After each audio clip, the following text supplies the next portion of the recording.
Hello everyone! In today's video, I'm going to show you how you can remove backgrounds in Canva using Canva Pro. Unfortunately, in the free version, you only get 3 background removal credits. But with Canva Pro, you have unlimited background removals. So that's what I'm going to show you right now.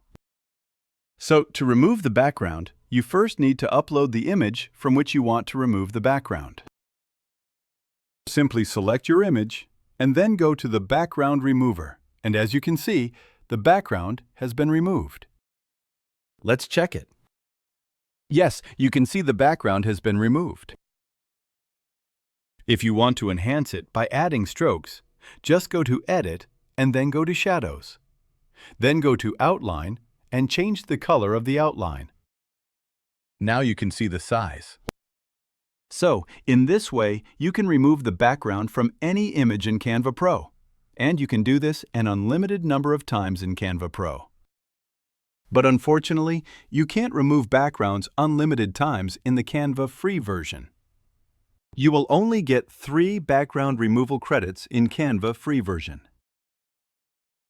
So yeah, that's a simple way to remove backgrounds in Canva Pro.